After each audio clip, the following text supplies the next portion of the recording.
How do you know that? That's such a random fact to know. Just like meeting people and they're like, oh, I worked at Goldman. Oh my gosh. I remember Bill Gurley saying something like, you're not a real tech ecosystem until you have like 3 $10 billion market cap companies. In like exit, like liquid Correct. equity. Yeah, and I think of that run up, I think we got 1. Oh, okay. So Qualtrics got taken private by Silver Lake for 12.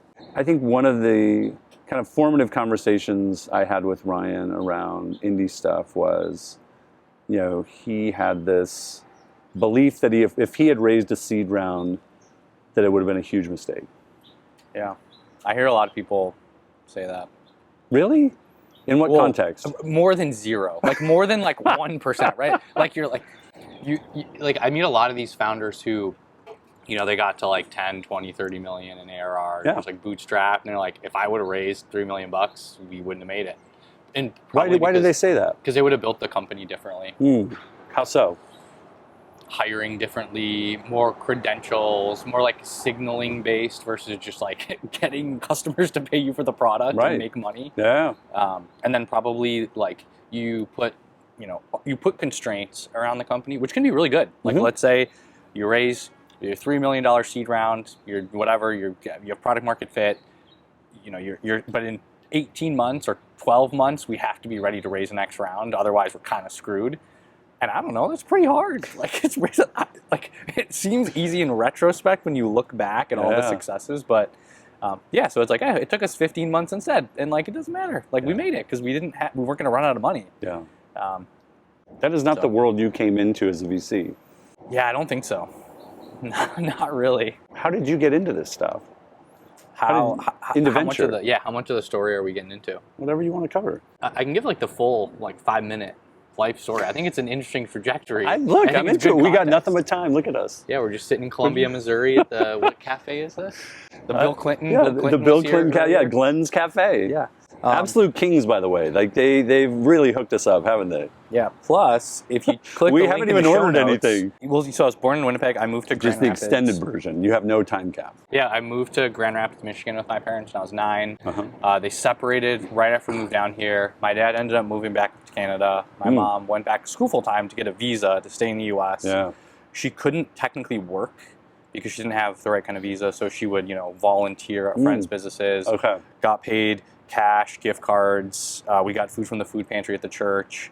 She also had her own small business. She designs custom handmade wedding gowns. Oh, amazing. It's kind of always been a 10 to 40 hour a week kind of side hustle. So yeah, I kind of always thought, running a business be kind of interesting. I kind of saw my mom struggle with it, so I was like, I want to be good at running a business if I ever start my own company. And then meanwhile, I was just a kid, middle school, high school. Took a lot of programming, art and design classes, spent a lot of time on the internet, played a lot of video games. I got kicked off the computers every year in high school for just dumb stuff. just stupid teenage, I'm just kind of interested in how this works and I want to try it out and this is kind of cool. Did it come pretty naturally to you? Was this all self-taught? Yeah, well, just reading tutorials online. At one point I was pretty good at HTML and CSS and was starting to learn PHP. Dude, it was fun. That's what I did kind of for fun when I was 13, 14, 15. And then, so I kind of knew I was going to do something. This is amazing. This is pre-TikTok brain rot. People actually did interesting things on the internet. Yeah. Okay. But yeah, so I just thought it was super fun. I just thought technology and the internet was super interesting. And it was just kind of what I was naturally drawn to. And then I kind of knew I wanted to start a business or run a business or something, especially kind of seeing my mom. And I saw how much she struggled with it. So I just said, okay, I should probably learn how to run a business. I probably need to go to school for this. That was the thinking. So I went to the close public state school. It's called Grand Valley State University. Oh, sure, yeah. So yeah, I went to school for accounting and finance and was just I want to learn this stuff. I actually failed my first accounting class. I got a D+. And I retook it and got an A. Yeah, and I majored it. I was like, all right, I gotta learn this stuff. So I ended up joining the investment club, and I was like, investing, this is awesome. It was actually one of my friends from a class was like, you want to go to this thing? There's free pizza. And I was like, yeah, because I was in college, right? Exactly. I was driving back from an internship and was on the way. I was like, I'll stop by. The friend never went to another meeting after that, and I never missed a meeting because I was like, so what hooked you? so it kind of seemed like playing a video game, where it was like you're trying to get a high score, and you're just like make money, and it's kind of like an RPG game where you're just like constantly exploring, turning over stones. You don't really win. Like that's the thing with investing. Like you can have a great thing that happened last year, but like what's happening right now? It's like you're not investing in anything good. Like none of your companies are doing well. But this investment club wasn't talking about like venture capital and private companies. I would imagine stocks. Yeah. So I think our largest position was like a gold ETF or Berkshire Hathaway. Like I'm pretty sure those are the two at the time. Wow. Yeah. Big swings. We owned what other things? Honestly, they probably outperformed everything else over the last 10 years. Yeah, we did pretty good. I was in the club for like a year. The end of the first semester, I ran for the head of marketing of the club, and I was competing against a girl. And the girl said, "This is a group of dudes, 20 to 23-year-old college dudes, mostly single." And the pitch was, "I'm gonna get more girls to come." And I got smoked. Oh, you can't compete with that. Yeah, and then the end of the year, I ran for president of the club. And no one ran against me because everyone just picked other things because I think the people just like, oh, he's probably going to win. Sure. So I was the president of the club for 2 years. And we actually changed the portfolio a little bit. We made a bunch of money on Apple call options, which is probably not a good thing for like 22-year-old kids to be doing. But you leveled it up big time. You definitely like changed the risk profile. Yeah, we did. We made a couple moves to the portfolio. I think it grew from like 40,000 to 100,000 over those like 2 years. Oh, it's amazing. Yeah, it was pretty. I mean, it was probably like Robin Hood-esque. Was it real money, or was it all? It was. Yeah. I don't imagine Goldman was coming to Grand Rapids to recruit. No. The investment whizzes of the investment club. We had no idea what we were doing. We were not investment whizzes. I mean, the pitches were so bad. Right. Like if you compare our investment club's pitch, it was so I pitched Yahoo in 2013. It was when Marissa Mayer came in as CEO. And most of the pitch was like, they're going to turn it around. They're doing all these things. They have a bunch of users. You just have to like convert them to mobile. It was basically what Facebook did successfully. Right. But one slide was like, they own this thing called Alibaba.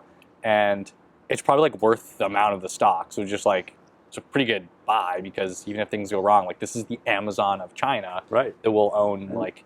I did this like at that point. Yahoo probably owned what, like 20% of Alibaba? I think it was 24, maybe 32 or something like that. Okay. I think we did really well on it. Basically, just because Alibaba that was the play. Yeah. Yeah. I kind of knew I wanted to do investing, and we didn't know what startups were. Like I remember. One of my friends was in one of my accounting classes, a little bit older. He was one of the old presidents of the club. Did a class, like get a CPA. So he was taking classes so he could like get enough hours to get his CPA for work-related stuff. Yeah. Sitting across from me, he's like, that stock Facebook just went public. It's like I'm shorting the shit out of it. It's like way overvalued. Like this thing's a zero.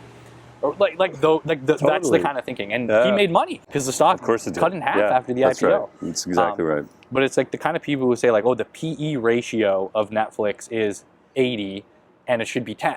Right. Like that's the kind of thinking that I kind of learned about investing originally. But then meanwhile, like I'd walk out of class. How did that sit with you back then? When you would hear that kind of analysis, you're obviously young and impressionable. Did that land with you? Did that feel right as a way to evaluate these things? It was kind of tough because like I'd walk out of my computer class and I'd be walking down the hallway and I'd look in the computer lab and you can see the kids' screens. Every kid is on Facebook in class. Right. And I'm like, you don't really learn the frameworks per se of how to like the old school Warren Buffett style of investing is look at the historical financial statement and like what's an acceptable price to pay based on like, some ratios or whatever. And that's not really what he does. Like he's much better than that, but that's kind of what you learn. So it was like kind of hard to learn about not investing like a value investor. That was kind of I guess how I initially got into it. Okay. But it was like there's this stock, but there's a company aside to the stock, and like why does the stock go up? It's because the company generates cash, and the reason you're making money from the price, the valuation going up, is because it's outperforming the current expectation. So it's like, how do you find things that are going to do way better than people really think? I kind of learned about you can invest in a company before it goes public. Mm-hmm. You can buy, and then you go further and further back. It's like Peter Thiel bought 10% of Facebook for 500 grand, whatever the number is. Is that where you first got exposed to? Was the social network, like that idea of buying private company stock? I don't actually know. Okay. I mean, I think it was probably getting exposed to VCs. Like they're just crazy. Like they don't make any money. They're all dumb because like they're just investing in these startups. They all fail. Was really there risky. a venture ecosystem around Grand Rapids or around the school? Not really. Okay. So there's an accelerator in Grand Rapids that my mom went through for the wedding gown. Oh, So wow. it's coming back in the story. Yeah, she had this idea. It was like Build-A-Bear for wedding dresses. You know what Build-A-Bear is? Of course. I have 4 daughters. So if people aren't familiar with Build-A-Bear, Very. it's you basically go and like make a custom bear and you like get all these parts and you add them together and you can Put the heart in at the end. yeah, it's like you build your own custom little stuffed animal. So her thing was like she has all these pieces of the wedding gown and you just kind of piece them together and you can help people visualize how they want to build their dress. It's one of those small market accelerators, which it's a lot different from YC or some of the ones we might be familiar with.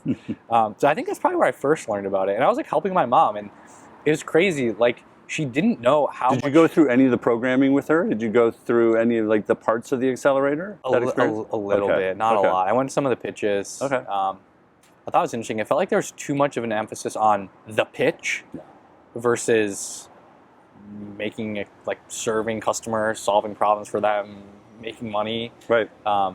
It's a foreshadowing. Yeah, for sure. But yeah, but it was crazy. Like she actually didn't know what her margins were. She'd basically just meet someone and be like, "I'll charge you $3,000 for this." And I sat down with her and I was like, "We should make a spreadsheet where you have all your materials." I basically made like line items for all the materials that you use in a gown, and she could input what the current price was for those, and she could input like how many of them she needed. And it would like translate to the price that she'd have to pay. And it would come up to like $3,000. So like you probably shouldn't charge the person $3,000 for the dress because you're not going to make any money. Yeah, I was going to say value in her time at zero. Yeah. So and that's kind of where I got exposed to more of like, I don't know, unit economics, I guess, on like a per customer level. And it kind of blew my mind that my mom had never done this before. She's a really, really good designer. So it was really fun just helping her. I would go, she rented a super small space downtown, Grand Valley's campus is downtown, and between classes, I'd have internships throughout the week, classes throughout the week, and then like a couple days a week at lunch, I'd walk and hang out there for a little bit, and we just talk with what was going on. It was really fun. Yeah, I bet. So I think that's kind of where I really got a little bit more into it. And then, yeah, it's probably the very first job I got. I worked at a bank doing commercial lending, basically lend money to small businesses, manufacturing companies, restaurant owners, real estate developers. Pretty fun.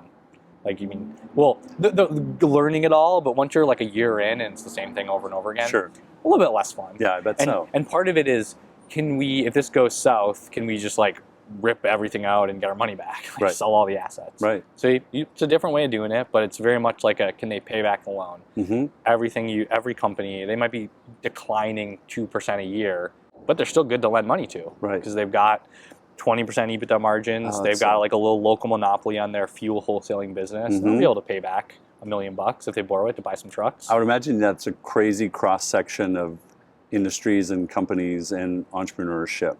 Yeah, it was really interesting. I bet. Like, I think especially if you're just out of college, you just get thrown into just learn about how this works and what are the competitive dynamics of.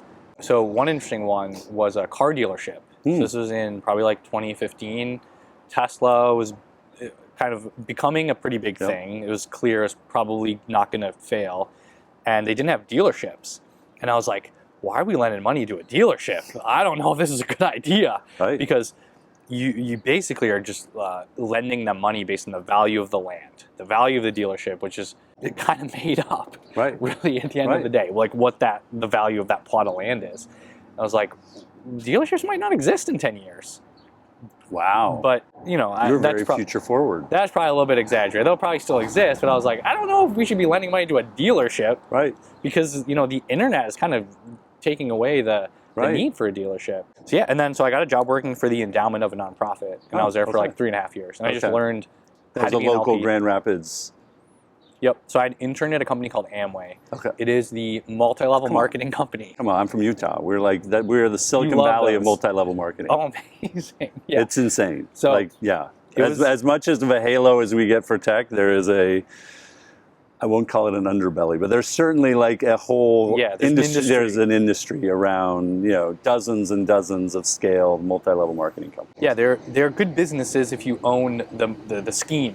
Totally. If you own it's amazing. If you're at the top of the pyramid, yeah, it's incredible. Great. Yeah. Or if you make the pyramids that people come in, like they're good businesses. Yeah, totally. So I interned there for a summer, and so one of the founding families, they have a nonprofit that does cancer and Parkinson's research. Oh, okay. It was like pretty cool. You're like an LP investing in an institutional portfolio. I was going to say, what did you step into? Was it like a total generalist role? Yeah. Because I would imagine it's multi-asset class. Yeah, low man on the totem pole. You Okay. make the spreadsheet, you take all the notes. Were managers coming through Grand Rapids to pitch this? Yeah. Okay. Yeah, we did pretty big stakes. Like I think minimum was like 5 million. We usually like 5 to 20 million for private funds. Yeah. Probably average closer to 5 or 10. And then we had a bunch of hedge funds. We were in some really good hedge funds you probably would have heard of. If you say like, what are the top 10 hedge funds? That was basically our portfolio. Wow, that's amazing. And then, I mean, it's not me though. Like, it was just you get to kind of learn from them. Yeah. But you just get to learn from them. And I remember people coming through, and if you listen to, like, if you're a VC, you think you got this great pitch, we add all this value, proprietary network, proprietary sourcing and value add, whatever. Every VC, every asset class gives the same pitch. It all looks the same. Yeah. So I kind of got exposed to that, and I was like, well, these are all the same people. They just kind of went to Harvard, and their dad gave them $1 billion. Right. Like they're investing in Google and Facebook. Yeah. And I think one really interesting one was this fund was like a credit fund. They were buying loans from Square back in the mid 10s. Okay. And they just had they're getting high teen IRR, which is pretty good for debt. For debt, yeah. Just buying the loans from Square. And it was like this kind of crazy idea of like they were lending money to these really small businesses that you couldn't really hit at scale, like at institutional scale. Right. You couldn't really lend money to small businesses. And Square was like unlocking that asset class.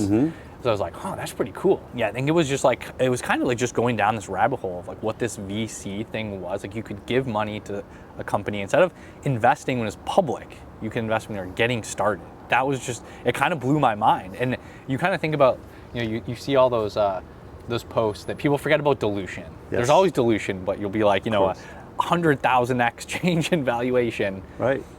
With dilution, that's probably close to like 200,000x or maybe like 10,000x. There's a lot that gets kind of cut out from dilution. But I was just like, man, that is so cool. That is the best. Was there a formative meeting, or was there anything where, because I think about coming up in venture in Salt Lake, and this is no knock against Salt Lake, but Salt Lake great is very different than like globally great. Yeah, that's fair. And I would imagine Grand Rapids is probably in a similar situation where like your exposure to what great looked like in Grand Rapids, suddenly you're in the room with people who are great on a much, much bigger scale. Yeah, and in the terms of like what great was, yeah, you're right. Like probably the best startup in Grand Rapids resold Oracle software, I think, that raised venture. So that's probably not the best startup in SF. Probably not. So yeah, I think that the thing that made me realize I could probably do it was Blake Robbins had written a post, how I became a VC from Michigan. And I was like, I didn't even know you could do that. Wow, So okay. I read the post, and it was basically just like he used Twitter a lot. And then it was someone else at Ludlow, was Jonathan Triest, he wrote like, here's how I would get into VC today. I would do a fantasy VC portfolio. I remember this post, that's yeah, right. And and at the time, you read all this advice, like how to get into VC, like start angel investing, and it's like, just give someone 50K or 100K. My salary was like 50K. I had a kid, like I had, usually like every 2 weeks I get paid $3,000, and at the end of the 2 weeks I'd have $200 in my bank account. Yep. I'm contributing to a 401k. I had bought a house, I had a rental property, but it was very slow compounding. I couldn't just write 50K checks to people. I really couldn't even write $1,000 checks to people, which is that's my right now. That's like my angel check is like, I want to support you with your fund. I'll give you $1,000. Yeah. This is my angel check. Right. But yeah, so probably that idea of a fantasy portfolio was somewhat of an unlock for you. Yeah, and I had done a paper trading public stock portfolio. That's how I started practicing. I was like scared shitless of like, if I buy a stock and it goes down, I lose money. Because I had grown up with like, Of course. I just saved everything I got. Yep. And I it was like I would have $100 in the bank, and that would be an achievement of like I hit this Totally. level of, I hit 3 digits basically. And so yeah, I remember.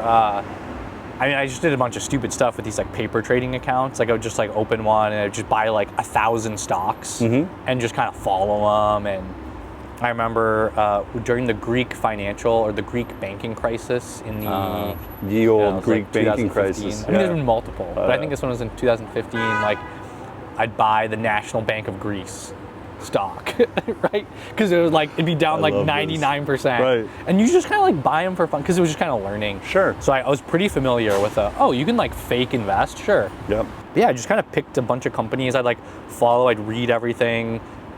I'd feel like, this company just raised a seed round. They're like Superhuman was one that I invested in. I was like, this seems pretty interesting. Yeah. Like, I could see how this is a real business, basically. Right. How they make money. The economics are probably pretty good. They're doing this influencer marketing that I think probably has pretty cheap customer acquisition costs. It's just software, so it probably scales pretty well. Right. Saves people a bunch of time. It's like automation, basically. Like they're automating how you do one of the most manual parts of your business day. Like it was like, this is probably a pretty good business. So, and I would like go on Reddit, read reviews. I'd find podcasts that the founders have done. And you're married with a kid. Where are you and with a full-time job? Where are you finding time to do this? Midnight every night. Okay. And then also like. And was it all with the intent? Like you're genuinely trying to work your way into venture at that point? Yeah, it was just kind of learning. Yeah. And I would like, probably the big unlock was getting on Twitter, but I would just like cold email or apply for jobs, and that doesn't go anywhere. Sure. And so I started the fantasy portfolio, started tweeting about the fantasy portfolio. I remember seeing, those early tweets about that. Yeah, and I think one of the things that really got me started on Twitter was way back in like 2017, I started tweeting about Snap. So Snap had gone public, the stock had tanked. They did this big redesign. Kylie Jenner said, I don't use it anymore. That's right. And people were like, this is going bankrupt. But it's the same business model as Facebook at the end of the day. You're just selling digital ads. Instead of the gross margin being 99%, it's probably like 90% on that core product because the product's not as good. Like the ad product is not as good, but it's still an insane business. You're just selling digital real estate, and every kid in the country uses it. I was gonna say, and just like when you walked by that computer lab and everybody had Facebook up, like that's how every teenager is with Snapchat for sure. Yeah, and so the stock had like tanked, and they did this big redesign that I thought actually was gonna turn things around. Like it actually seemed like it was beneficial. They're adding more ad inventory. They were moving it into the messaging section because you could tap on someone's story from the messaging screen, which that's where most of the activity happens on Snap. So there's no way to monetize their core product. But they basically made it so you could start showing ads in the core product. It was a little bit more detailed than that, but that was kind of the pitch, and put it up on Twitter, and so people started following me from that. The fantasy. And then you portfolio. did get into like the public commentary for a while, famously. So I just kind of kept going with it, and like I was doing a little bit of public investing. I was just kind of tweeting about the stocks I owned.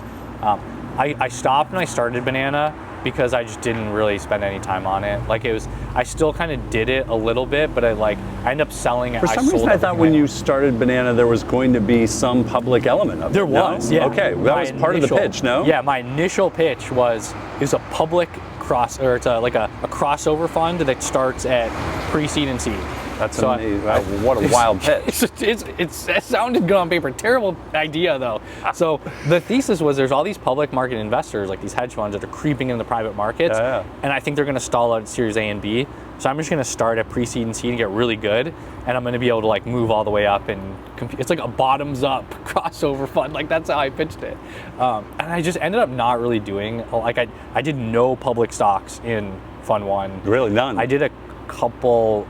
The latest stage I did was a Series C. I did one Series C, a company called Overtime. Okay. I've heard of Overtime. Yeah, you've heard of it. Yeah. It's a big achievement.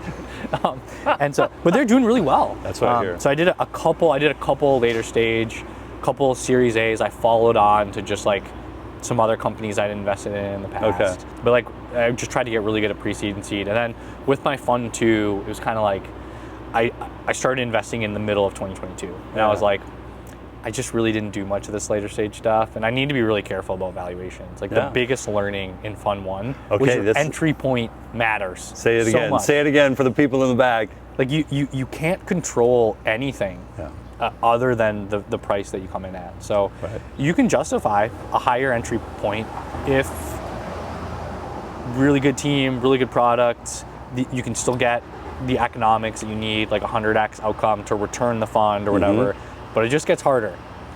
I think there's the price you pay is what you get. So it's like if you invest in a company at 1 million post money, how good is that asset that you're investing in? Again, back to adverse selection. Yeah. So I think there's a delicate balance of the price that you come in at, but it's what you can control. Yeah. Do we want to wait for this thing? Yeah, we can do that. The first job I got in venture was working with the guys at A4 on Mitra and Gaurav. Oh, I remember this. That's right. Okay. So this is a 2-year process. Right. Doing a bunch of interviews. I probably had 5 all at once, mostly associate roles, 1 principal role, moving to San Francisco for basically all of them. Okay. Which you moved the whole family with you, or just would you? have been, yeah. Okay. But if you're familiar, getting paid an associate salary, living in San Francisco, and you have a kid and you're married, it's basically like minimum wage. There's no you way. just can't really do it. And so I met the guys at A4, and they were like, we're looking for an intern to help out 8 hours a week, just like on the side. And I remember that. It was a pretty unconventional role, right? yeah, it was kind of on paper, really stupid decision because I was making $1,000 a month and my mortgage payment was $1,300 a month. Yeah. So, and like I told you before, I didn't have a lot of savings. Right. Like it was like slow. Like I just had a bunch of So you equity. weren't with the foundation anymore. I was still at the endowment you're when still I in the- when I like finally got the job. Okay. I mean, it was a big pay cut. I went from I don't know $58K a year to $1,000 a month. Wow. Whatever. Okay. It took a little bit to convince Anamitra that it was okay. Like I told him, I'll just drive for Uber if I have to make money. Like don't worry about it. Because he was like kind of concerned that how are you going to do? Don't quit your job. Right. And my wife, it took a little bit of just, I'm going to quit my job and do this. She'd been super supportive of like. Was here's she a working process. too? No. So she had gone back to grad school. We stayed in Michigan because she had a job lined up. Okay. 3 months in, she's kind of like, I don't like this. She's working in PR. It was one of those similar minimum wage jobs. Yeah. You make $24K a year for working 50 hours, 60 hours a week Sure. or whatever. And she just didn't like it. So she went back to grad school. We had a kid when she was in grad school. And so we just always stayed in Michigan. That's why we never really moved away. I kind of always thought we would. Yeah. And so I had bought the first house that we bought. I used, my mom had gotten divorced and got a little bit of money. And I convinced like a couple $1,000. Like, Sure. she gave me $2,000, $3,000. And I had a little bit saved up, like $2,000 also saved up. And I convinced her, if you give me the money to buy the house, I will let you live with me for, I think we said 6 months. It ended up being a year. We just gotten married. But convinced her that, I'll give you just like super cheap rent. Like just, you basically like help me, you're like helping me. We were helping each other basically. Yeah. And so I bought this house that I owned. I probably had like $80K in equity in the house by the time this all came down. Okay. And then that turned into a rental property. I think the mortgage, tax, and insurance was $444 a month, and I rented it for $1,600 a month. So I was making like $1,000 a month. You need to like save for CapEx and for sure. all that kind of stuff for these things. But it was a great rental property because it was kind of like buying low. Like I saw the neighborhood was getting bigger and getting nicer, and it was like, this spot is perfect. Awesome. I also split it up. The comps said to rent it for like $600 or $800 a month, just based on what everything else in the area was. But these were 2 and 3 bedrooms, and I said, well, this is 4 bedrooms. Rent it to 4 college kids for $400 a month, $1,600 a month. Right. So I was able to just change the economics of the rental.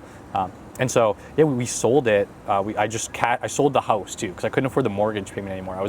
I had like 2 months basically until we wouldn't be able to make the payment. Right. So we sold all the real estate that we owned, and I got about a year runway. Okay. And I was like, okay, I'm just gonna work with A4, try to figure this out. And was the hope that they'd hire you full time? I didn't really know. Okay. Maybe. Okay. I was just like trying to get my first job in venture because it's so hard. Yeah. I don't know if people have gone through that process, but it's very much if you're a founder and you try to raise money and the VCs kind of, they take their time. Right. It's the same thing with getting a job. For sure. But yeah, the 4 guys were just like, you can start next week or 2 weeks, whatever. I was like, all right, I'm in. So I put in my 2 weeks the next day. Oh my gosh. And then started, like 17 days later or whatever, like after the weekend. And yeah, was so this we had to move. internship with them time bounded? Was it like a 3-month thing, 6-month thing, or it was? I think it was kind of indefinite because Okay. they were just looking for like help. Yeah. Just kind of. And I would imagine this just kind of came through Twitter. Yeah. Okay. Yeah, and so that's how all the connection come in. I use being an LP is kind of like Yeah, I bet so. an angle to like get in. Where I met Rick at Equal Ventures. Oh, sure. I remember I like talk because I was like interested. I was like, oh, this is a cool strategy. Maybe I can pitch you with the endowment. Right. And like they were very much they're not venture. They were like, if we did venture, we would invest in like Benchmark or A16Z, maybe okay. like just blue chip brand name Sure, in the of eyes of an course. LP. Yeah. They weren't looking to invest in emerging managers. Okay. But I use that to meet people, and I just Sure. like, hey, I'm an LP. We have a 1.5 billion endowment, I think, at the time, and really interested in venture. I'm kind of trying to figure out how to make the jump in. You want to talk, so most people would talk. I bet. I think that's a thing with the cold emailing, or it was usually people that followed me too. But you need an angle to be like, here's why you should talk. Like Sure. it's worth your time. Yeah. And so so we had to move because we sold the house. We moved to Ann Arbor and moved from Grand Rapids to Ann Arbor. And I ended up we now live with my in-laws. And we moved to Ann Arbor because my in-laws lived there. Oh, that's great. We had one kid, now we have two. Okay. And grandma lives with us too. So we have a great grandma. We have 4 generations all living. My kids see In her. the same house. She lives in a cottage on the property. Oh, how cool So they is bought that? like 3.5 acres. It's a pretty big house. Yeah. You could easily fit a bunch of people in. Okay. So it was awesome. Like really good setup. And yeah, so I was working with the A4 guys, and I had met. Were you Keith. going back and forth to the Bay Area much? Were they bringing you out there to Yeah, work? decent amount. I think I went out twice that summer. I worked with them for about 4 months, I think. And I had met the guys at Gelt, Keith Wasserman and his cousin Damien. They do real estate stuff. They had done a really small first fund. They wanted to do a second fund. They kind of pitched me on progressively over the 2 years. It got a little bit more of like, let's really do this. And it was just like, you come, we'll raise all the money. You can invest it. We'll split it 3 ways.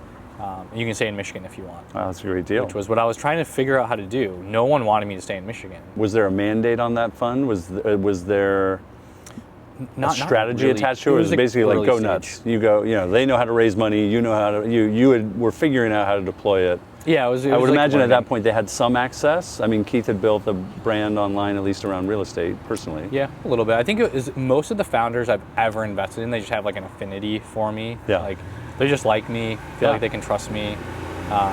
It's not a good pitch to LPs because I don't pitch like I try to get into the hot deals. I just pitch in the founders that want me are the ones that I end up investing in. Is there a through line with the founders that want you? Maybe like more of the underdog. Or at this point, there's really a pitch of like built up distribution and can be helpful there. Okay. I think people overstate like how helpful that is, but there's some. I think there's like an element of social signaling or trust too. Like you're lending your credibility. Like if somebody's trying to raise money, it's like my other investors are Bryce and Turner, and like, I know Bryce, I know Turner. They're pretty good investors. Like, sure, I'll meet you. Or you're looking for a job. It's like those things like we're a Sequoia-backed, Series A startup.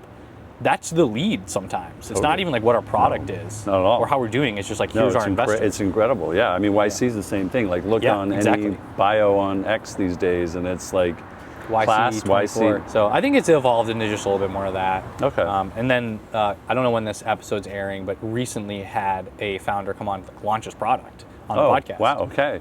So when did the podcast? Because you had built most of your audience on Twitter. Yep. Right. And then a newsletter, and then the podcast. I'm just kind of like trying to do what I can to build up, basically like a media company. And I started actually monetizing some of the content. So it went from spending money to produce each episode, like more than you would think, and you lose a lot. Right. To I don't lose money anymore.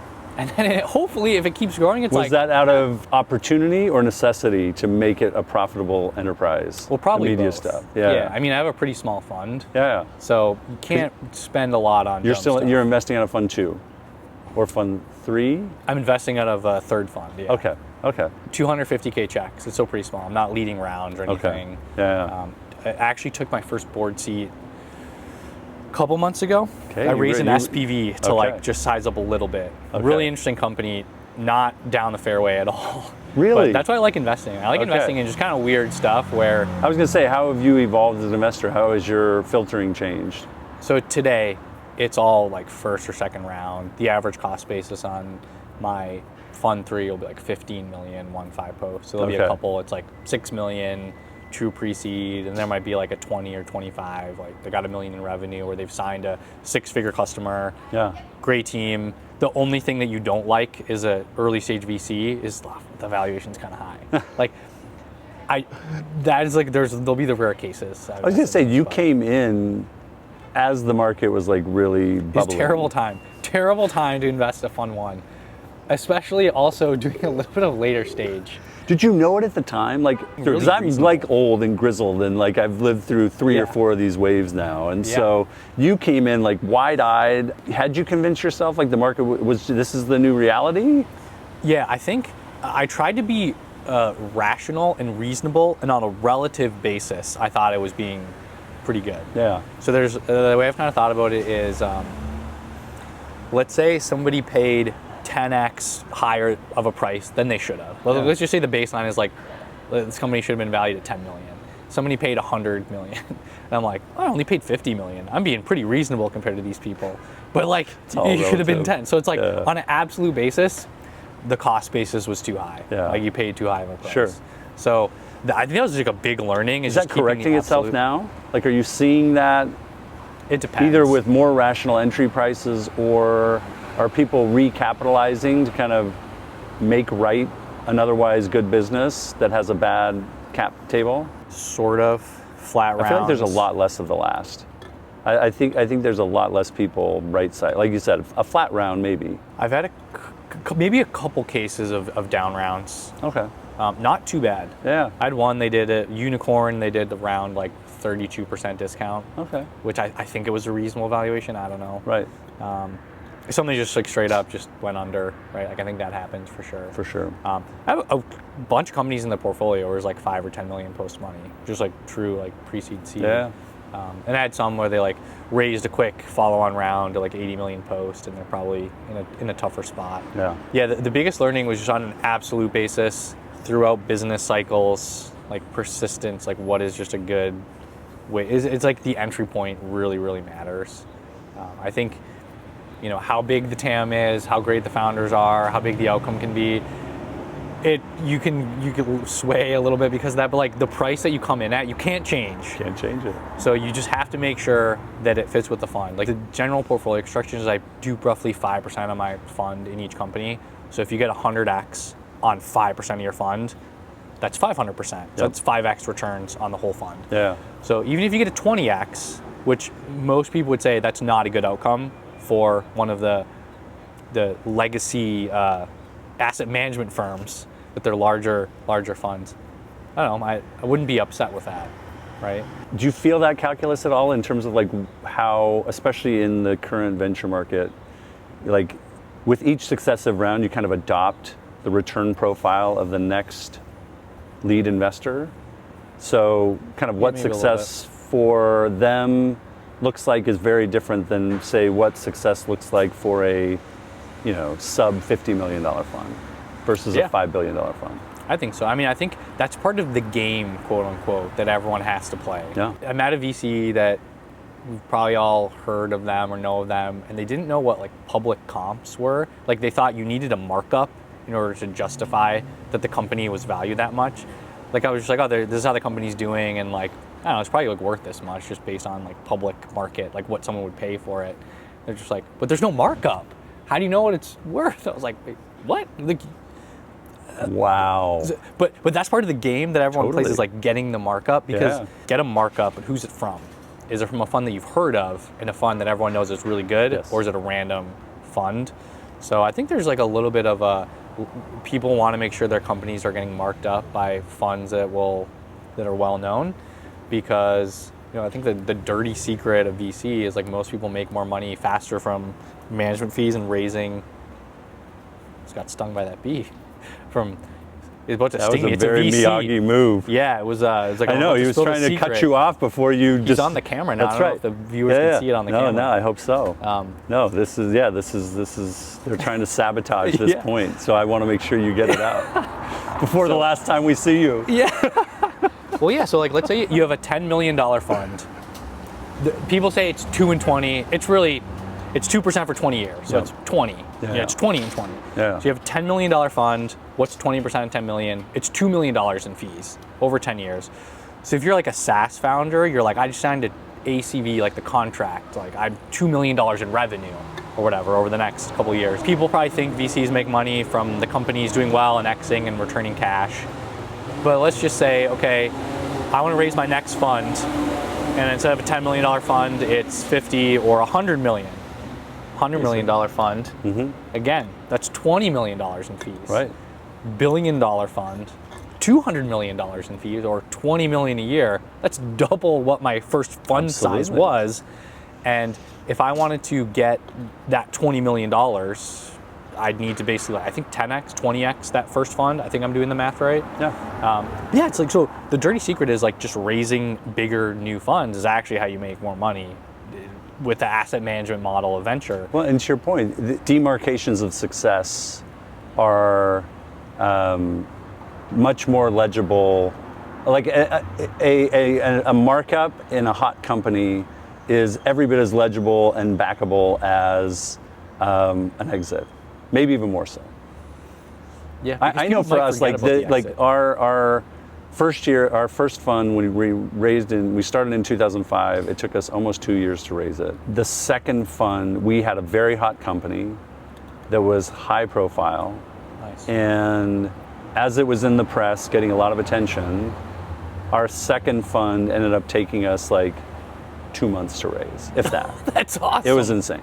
It was like that combination of one, just the heat of the company and the visibility of it, and then the other part of it being, people wanted exposure to seed.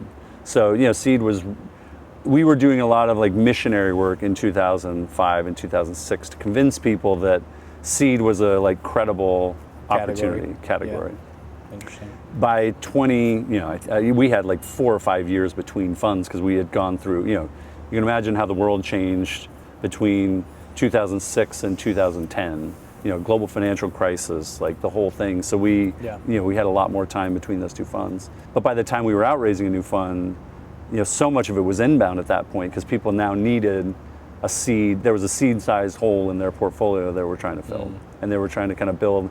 The metaphor back then was like the basket of seed managers. Yeah, it was good timing for that. What's the fundraising market look like today for second and third fund, solo GP?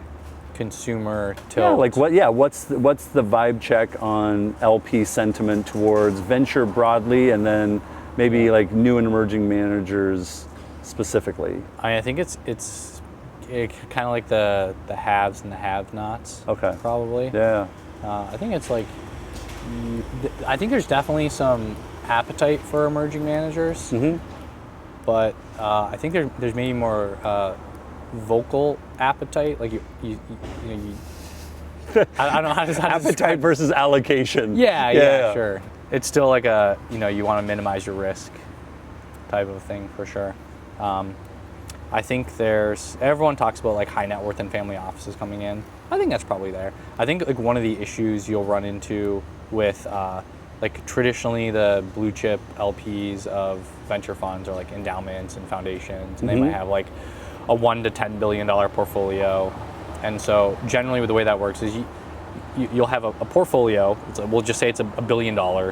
You have probably a bunch of, you have like 10 different asset classes, you have a couple of different managers in each asset class, and you have a couple different funds for each manager. So you might have like 50 different relationships and a couple funds for each manager. So there's like 100 different tickets or 150 or 200 different tickets on your $1 billion portfolio. So like your minimum check size is 5 million or 10 million, and you don't want to be more than 5 or 10% of the LP base. There's like you can't be smaller than a $100 million fund, and usually they want more. So I think when some people think of emerging managers, they think of like the $7 million fund or the $22 million fund. But I think a lot of people, when they say emerging managers, it's like, oh, like 200, 300, 400 million. Someone told me they're like on fund 4 or 5. Yeah, and like somebody told me, I remember I was talking to someone once, and they're telling the story of they were meeting someone, like, oh yeah, we like emerging managers, and they're like, oh, who are you in? Oh, we're in Founders Fund. It's like, what? That's an emerging manager? Right. Founders Fund? Right. Which, they're really good fund. Sure, of course, yeah. I don't know if I'd call that an emerging manager. Yeah. So yeah, I think it's really interesting. There's some fund to funds focused on emerging managers. I think also some of the issues is like if you're doing a smaller fund, you cannot, like, you cut out a large percentage of the market. Who knows if they would be interested anyways? But there's like only certain types of people that you can kind of slot in the tickets for. I think that was harder when the stock market is down and they're feeling the pain personally. I'm sure, yeah. So it's more of a personal investment. A lot of my LPs are founders of like tech companies, like taking them public, sold, taking them And do secondary. most of these come from Twitter too? Like, is that how Yeah, you're? I would say. Okay. Yeah. That's so interesting. And then a decent amount of like guys who like manage hedge funds or they founded PE firms. Okay. What do they tend to? Deal flow. It's like people who want deal flow. Okay. People who like you. People who want. So is there an to see what you're expectation seeing. or interest in like co-investing with you or getting access to? I think it kind of depends. Whether it's formalized or not. Yeah, there's different Okay. types of LPs. There's people who want returns. There's people who want deal flow, and then there's probably people who want just the social signaling of like, I'm in that guy's fund. Yeah. Right. Oh, interesting. Okay. So like some people, probably more of like the individuals. It's a combination of like the social signaling and the returns. Right. A lot of like the family offices, they might want some like co-investment deal flow. If they're like, we want to look at your Series A SPVs or Series B SPVs, follow on. A common way to raise one of these smaller funds is go to the bigger firms. Oh, interesting. Like Sequoia, Yeah. their scope program is basically they invest in funds. Okay. So they'll just if founders want me to. Do you have any of introduce those them. in your fund? Yeah, I have a decent amount. Okay. And some people want to do. And will they do exclude, like, will they co-invest with each other in something? Like, will an Andreessen and a Sequoia put money into a fund together? Or is it like I think you're choosing sides and yeah, your it's like team, whatever? it's not like that organized. Okay. I really don't think it's that organized. Oh, Unless interesting. there might actually be cases where like this guy's so good, we're just going to take like 50% of his fund and seed him. Yeah? I'm sure that happens, but I'm not in that. You're ready bucket. for that? Yeah, sure. You guys want But to take down 50%? But no, I'm in the bucket of just like, somebody's like a partner at a crossover fund. Yeah. And they're just like, we want to invest in like Series C's and like the best companies. Just like, I'll give you $100,000 and just like, let me know when companies at that point, I'll meet them. Yeah. And like for them, I think like the secret is you find someone like, it's the equivalent of buying you a cup of coffee is like giving you a sizable ticket in your fund. Yeah. There's not a lot of people that exist like that in the world. Like a couple How's that thousand coming people. from a wedding dress maker's kid in freaking Grand Yeah. Rapids, Michigan? It's pretty crazy, but that's why I think it's really fun to, like, I probably invested in maybe 6 funds. Oh, interesting. Just like, You yourself. like friends, yeah, like $1,000 checks, Sure, right? yeah, Like this yeah. is like at least over 1% of my management fees for the quarter. Like it's like a decent amount of my cash flow coming in. And was that but- just to be supportive, or was that a deal flow move for you too, where you wanted to see? all the above, yeah. Okay. And also for them, they can say I invested. Okay. So you wouldn't say Turner invested 1,000. You just say like Turner invested. Yeah, Turner's an LP. People think I have a ton of money. I love Like I have this. people that have asked me like I'm like I can't invest in this like thing from my fund, but I'll invest personally. Like, oh cool, like $100,000, $500,000. I'm like I barely even made that amount of money like that's like run through my bank account like in my life. I don't have that amount of money. Oh, it's so funny. But it's mostly returns. Like one of my friends, Jay Malik, who's actually from Colombia. Yeah, he was supposed to be here this weekend. Yeah, he said he had a airport personal thing. I can't remember. Oh, he had to stay in yeah. LA. Okay. But he had a fund called Countdown Capital. He was doing pre-seed deep tech. Yeah. People leaving SpaceX, giving him a couple $100,000, a couple $1 million valuation, and I thought it was a really interesting thesis. But I thought he was canned it. executing it.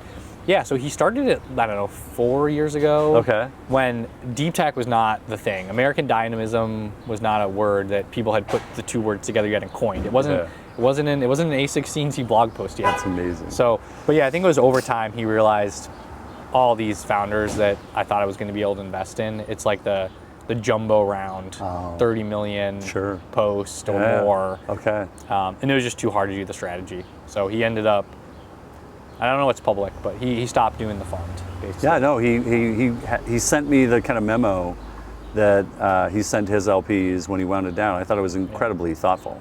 Yeah, it was great. And I like invested because I thought like, giving you It some of sounded my like the money, fund was doing like, well. Yeah, it was. He was in some really good companies. Yeah. So yeah. I don't know what's public. Do you think we'll see more of that? Do you think we'll see more people who came into a market maybe that doesn't exist anymore? Like the opportunity, the window of opportunity is closed on it. Are there enough people like Jay who are self-aware to say like, and now I'm moving on to do something else. Because there's a lot Possibly. of people who raised, solo GP that raised a $5 to $10 million fund over the last, call it 4 to 5 years. And they're either trying to raise their new fund and seeing success, they're trying to raise the new fund and hitting headwinds, or they're stepping back and saying, like, the universe of startups that I stepped into, like, the world is so different. And, there's an element of, I don't think people, if you've never done it before, it's hard to appreciate how hard it is to raise a fund. So I think whether or not you enjoy it or like it or want to keep doing it, probably will be some people that just like hit a wall where like you can't, like my second fund that I did the first close in May of 2022, that was a shit show. That was hard. Dude, I wound down Indy once.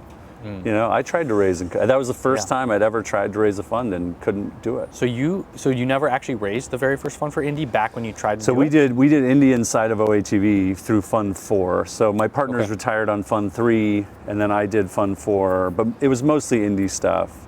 And then with Fund 5, I was like, I want to go all in on Indy, and LPs are like, we are totally not interested in that. Because the LPs want, because your pitch is basically like, the companies don't need to raise a ton of follow-on, get profitable, like make a sustainable business. But the LPs are typically, they're usually compensated on annual and or 3 and or 5 year performance, sometimes 10. So like, if they invest in a fund that doesn't get markups, they don't get their bonus. So they are not incentivized to invest. I think that's right. I mean, I think I probably underestimated how much venture for them is is a massive bucket of way outsized risk.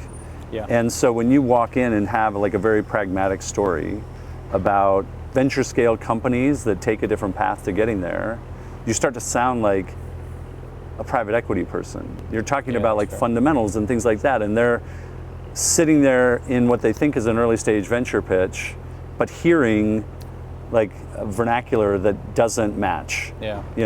It's not wild, it's not bombastic, it doesn't sound like crazy risk. You gotta be telling me that like we're gonna return all manufacturing is coming back to the US in 5 years, and it's all gonna be on the blockchain, and it's gonna be in space too. That's right. Yeah, exactly. No, and I think in many of their minds, like that is when I went to go raise it, this was probably 2001 is when I went out to like properly try to raise that. Wait, 2000? No, sorry, 2021. Oh, 2021. But I was in venture in 2001 Oh, too. so that'd be like the worst time where it's like, so trying to raise like a no nonsense, like we're just actually going to think about it, like multiples are at 30x. No one cares about profitability. Crypto's ripping. And I'm sitting there going like, what the next thing is? I was right about seed. Guess what the next big thing is? It's like cash flowing businesses.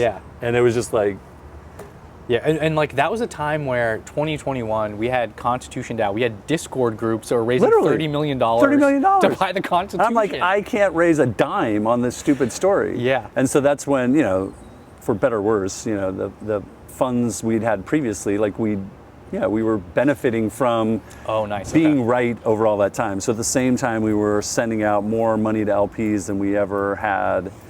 It was totally reasonable for them to say like, look, this is working. Just keep doing what you've been doing. And it's interesting counter positioning because the business model, so we kind of talked about like the incentives are keep raising bigger funds because you get paid. So the incentives are like deploying that capital. You want the companies to raise more money. You're pretty counter positioned of saying like, don't raise more money. Like I want the founders that here's what we're saying is it's not don't raise, it is don't focus on raising. Like the reality is, we have, even of the last 3 investments we made, 2 have not raised again. This is in the last like 18 months, but 1 has. But they raised because, they were on track to do $3 million in revenue in their first year from no product and no revenue when we funded them. And they were cash flowing the business. And the reality was like that, as quick as they were growing, it wasn't enough cash flow to hire the team to kind of keep the momentum going. That's how you should do it. Like, and you're raising from a position of strength of like, we don't actually need your money, but if you want to get on the rocket. They literally only took the meetings they wanted to take. They skipped from like what would be considered like a pre-seed round to basically like a fully baked Series A price. and amount in 9 months, 12 months, and didn't spend a minute thinking about investors. Yeah. How do I play this game? Like, how do I get them to bite? Totally. All that, yeah. And so I would say, like, that part of the pitch feels like it's getting clear in the minds of entrepreneurs of like the value of where they spend their time, energy, and resources. And oftentimes, this kind of always be raising mentality that so many have adopted over the years, I think people are just realizing that might not be. It's not that it can't be a winning strategy. I think a lot of them, I think it was, to my mind, when I saw the response to like that founder mode essay, I think a big part of it, obviously I've got a hammer, so I'm looking for nails. And when I saw that, part of the reaction was like, man, I played by the rules. I played these games. I raised the round I thought I needed to raise. I was told to raise. I brought on the board members. I thought I was supposed to bring on. I hired all the execs that like fit. They were central casting for every role, and it didn't work. It's not working. So part of what I read in that was like, there's a lot of kind of instincts that people have, but they've ignored because there's this kind of game on the field they feel like they have to play versus like, most of them just need to play their own game. And I think part of what like raising our hand with India is saying is like, we want you to play your own game. We can be a partner to help you navigate when you get, like when that company was getting inbound interest from investors, we could help them like filter which meetings to take, how to read the signals that they were getting, who's serious, who wasn't, how to prioritize like who the right partners were. So knowing how to play it, I think, is valuable. But like, being in that grind, I wonder, that was just the bet we were making with Indy, is that, there was, in the same way that there was this kind of gap between angel investing and venture investing for seed, there's this kind of gap between bootstrapping and like raising money, maybe to the detriment of like entrepreneurship, this function of needing to deploy capital by people who have capital that they manage and monetize the capital. Like a lot of them became media companies, so they were like influencing the discourse in a way that you need to raise capital. You must raise to accelerate and go faster and capture your market faster. You need our social validation. All those things could be true, like, but on the element of like from 0 to 100, it was pushed closer to 100 than to 0. Yeah. And it's interesting. I think like the choice to be a solo GP and like your personal economics as a participant, I don't know, it depends on where you are in the stack and the hierarchy of a big asset management firm, but you could have a $50 million fund and make more money personally than working at an $8 billion fund. You have to do more. Like, you got to navigate a lot more politics. You don't have, the politics, getting the deals approved, you don't have 8 people doing marketing and getting you podcast interviews and helping your portfolio companies with marketing. You don't have a 6-person IR team where you just kind of join a couple calls and you like talk about the last company you invested in for 15 minutes, right? Like the roles, like every single thing that, like all the teams that exist, like these VC firms that have 100 people on their support team, you have to do all those. Well, I think that was like a funny conversation I had early when we were in the early days of OATV. We were talking to several potential partners to bring in as like a third GP. Okay. And we got really close with one. He's still a dear friend. Went on to join a big top tier venture fund, and his decision between OATV and this top venture fund were basically like, I just want to invest. And it wasn't the wrong answer, right? Like, I just want to invest. I don't want to deal with like fundraising. I don't want to deal with administration. I don't want to deal with any of this stuff. I just want to be writing checks and working with entrepreneurs, and I couldn't blame him. Yeah, I think it depends too what style of investor you are. Yeah. Like if you're someone who wants to, like I'm sure if you went to one of the asset management firms and like you're advising the founders, you're in the investing committee, it's like, we got this offer from blue chip Series B or Series A or whatever fund. Right. They want to do this round, and like the founders don't want to do it, but like the whole team is like, oh, we need another, X firm markup. The dynamics is like you don't actually get to do what's best for the founder sometimes. That's right. Or I think sometimes like the value of that for you as a firm, even if it's the wrong move, it's huge. Huge. Because like to the point of like getting the blue chip markup is like the biggest thing Totally. sometimes from fundraising purposes. Like the people forget the business model of a lot of these firms is not investing, it's raising and deploying capital. You know, if you're a new manager, if you're out telling a second or third fund story, there is You no have bigger to. there's no bigger wind at your back than having a top tier fund mark up one of your companies. Yeah. It's better than an exit, because an exit actually has real numbers. Like you know, there's finality to it. Yeah. So it's like, oh, that was only a 5x Yeah. or a 10x, you know, And it's over. and it's over. Yeah. Right? And it didn't And return the fund. Yeah. So it's like your exits suck. Like you're not very good. Well, but it's early though too. It's like, okay, we got to exit in 3 years in, Right. but Yeah. why didn't it keep going? Yes, like, exactly. That's what I mean. You should have convinced them not to sell. There's so much more to dissect and evaluate in an exit versus a markup from a top firm. Yeah, the market is just like, oh, they must be doing pretty good. Yeah, They must be the best in their category, totally. even though there might be no revenue. And it's just like everyone needed that. There's a market map, and they needed to put a logo into their Yes, market map of that's like exactly what right. categories. Exactly. Yeah, that's that's very real. Yeah. Yeah, It's I think it's like there's opportunities in that though. I think that's right. Like I think it's like something that doesn't squarely fit in the strike zone of an asset management firm. Like that's the opportunity for a true more like boutique. Yeah, and I think for us, I think, you know, part of the thinking behind India is if you aren't dependent on that, if you aren't dependent on that next round, you can explore a lot of these like corners and niches of different markets where if you aren't totally beholden to fundraising, you know, there might be some really interesting companies that might face less competition, that might be in categories that are going overlooked, that have the opportunity to scale.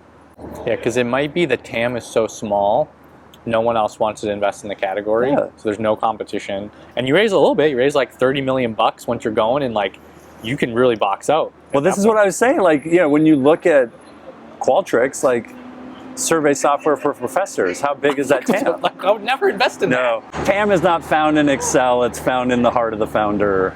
that. Oh, interesting. Yeah. Because I do, you know, one thing, like, you know, I talked to somebody last night who, you know, was building like practice management software for mental health. And he raised $250K and he sold it for $1.25 billion. Nice.